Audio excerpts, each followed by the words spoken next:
please subscribe my YouTube channel and press the bell icon. You watching real horror stories in every day. कहते हैं इंसान की जिंदगी उसके जन्म से शुरू होती है और मरने पर खत्म होती है, पर क्या मौत ही इंसान की फाइनल डेस्टिनेशन है? कुछ सवाल ऐसे हैं जिनका जवाब आज तक साइंस भी नहीं दे पाई, पर कहीं ना कहीं उन सभी मिस्टीरियस सवालों के जवाब स्पिरिचुअलिटी में मिल सकते हैं। और इंडिया में स्पिरिचुअलिटी की सबसे मानी जाने वाली लोकेशन है वाराणसी, यानी बनारस। रॉय एक 19 साल का लड़का था। उसे ट्रैवल करना बहुत पसंद था, इसलिए वो हर हफ्ते कहीं ना कहीं निकल जाता था। रॉय काफी टाइम से बनारस जाना चाहता था, पर उसे जाने के लिए कोई साथी नहीं मिल रहा था। रॉय लोगों से पूछ पूछ कर तंग आ गया था, इसलिए उसने डिसाइड किया कि वो खुद ही अकेले बनारस घूमने निकल जाएगा।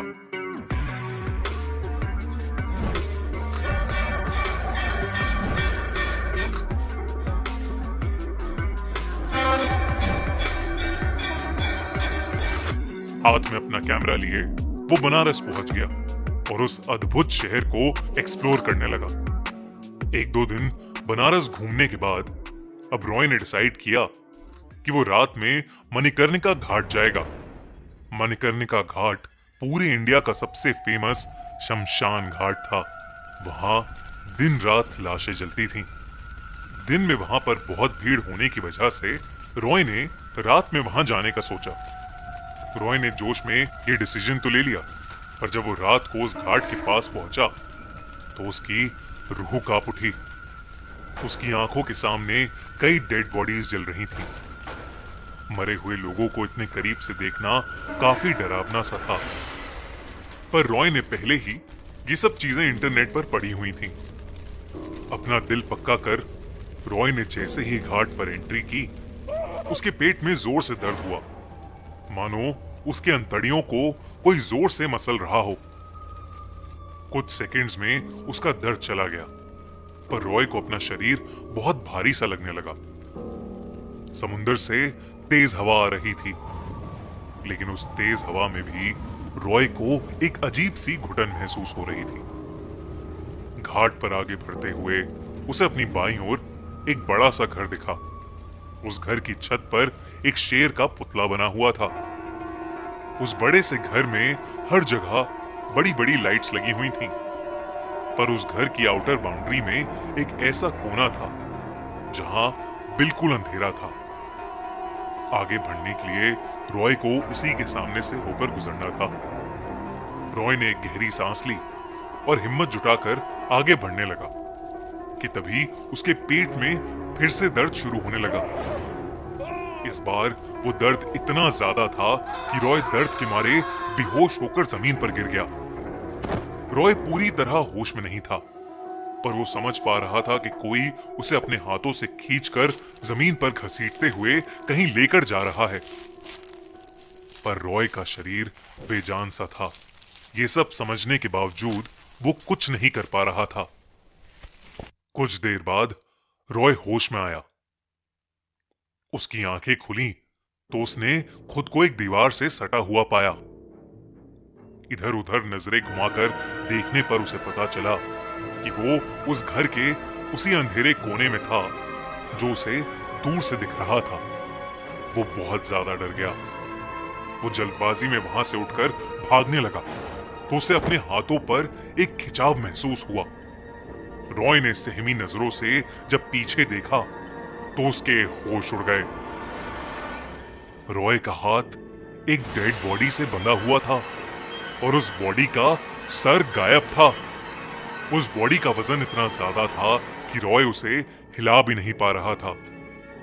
रॉय वहां पर फंस चुका था। उसके दिल की धड़कनें बहुत तेज हो चुकी थीं। उसके साथ जो कुछ भी हो रहा था वो उसकी समझ से परे था। रॉय ने चीख चीख कर मदद मांगने की कोशिश भी की, पर उसकी मदद के लिए कोई भी नहीं आया। रॉय उसी घर की दीवार से सट कर बैठ गया और सुबह होने का इंतजार करने लगा। वहां बैठना उसके लिए बहुत ही ज्यादा दिल दहला देने वाला था, पर उसके बाद जो उसके साथ हुआ उससे रॉय का दिल मानो रुक ही गया हो। रॉय को अपनी आंखों के सामने एक औरत आग की लपटों में जलती हुई खड़ी दिखी। उसका पूरा शरीर आग में झुलस रहा था और उस औरत के चेहरे पर कोई भी एक्सप्रेशन नहीं था। वो बस चुपचाप होकर रॉय को देखे जा रही थी। उसे देखकर रॉय जोर जोर से चीखने लगा। उसका दिल इतनी जोर से धड़क रहा था कि उसे डर था कि कहीं उसे दिल का दौरा ही ना आ जाए। पर कुछ ही सेकंड्स में वो औरत रॉय की आंखों के सामने राख बन गई। तभी उस राख के पास एक अघोरी आकर खड़ा हो गया और उस राख को एक कपड़े में इकट्ठा करने लगा। ये देखकर रॉय और भी ज्यादा डर गया। रॉय अपने हाथ जोड़कर फूट फूट कर रोने लगा और अपनी जान की भीख मांगने लगा। वो अघोरी धीरे धीरे उसके पास आया और रॉय के साथ बंधी बॉडी को उससे अलग करने लगा। उसका चेहरा बहुत ही ज्यादा भयानक था। रॉय पागलों की तरह बस रो ही रहा था कि तभी उस अघोरी ने उसके मुंह पर हाथ रखा और उससे कहा कि वो जगह उसके लिए नहीं है और उसे तुरंत वहां से चले जाना चाहिए। वहां से छूटते ही रॉय बिना पीछे देखे बस उस घाट से दूर भागता रहा। भागते भागते ही वो अपने होटल रूम वापस पहुंच गया। उसे पूरी रात नींद नहीं आई और वो सुबह सुबह 5 बजे ही होटल में बने छोटे से मंदिर में जाकर बैठ गया। उसे डरा सहमा देख वहां के पुजारी ने उससे उसकी घबराई हुई हालत का कारण पूछा। रॉय से रहा नहीं गया और उसने सब कुछ पुजारी को बता दिया। वो सब सुनकर उस पुजारी के भी होश उड़ गए। पर उस पुजारी ने रॉय को समझाया कि मणिकर्णिका घाट को महाशमशान घाट भी कहा जाता है और वहां रात में अघोरी अपनी पूजा संपन्न करने आते हैं। रात के समय काली शक्तियां सबसे ज्यादा ताकतवर होती हैं। हो सकता है कि रॉय ने वहां जाकर किसी अघोरी की तपस्या में अनजाने में कोई विघ्न डाल दिया हो और इसीलिए रॉय के साथ वो सब हुआ। रॉय को ये सब सुनकर बेहद डर लगने लगा, पर पंडित जी ने उसे सांत्वना देते हुए कहा कि अब वो सुरक्षित है। पर आज भी रॉय को उस रात के सपने आते हैं जो उसने उस रात देखा। उसे शायद वो कभी नहीं भुला पाएगा। ये सब होने के बावजूद क्या आप मणिकर्णिका घाट यानी उस महाशमशान घाट पर रात में कभी अकेले जाने की हिम्मत करेंगे?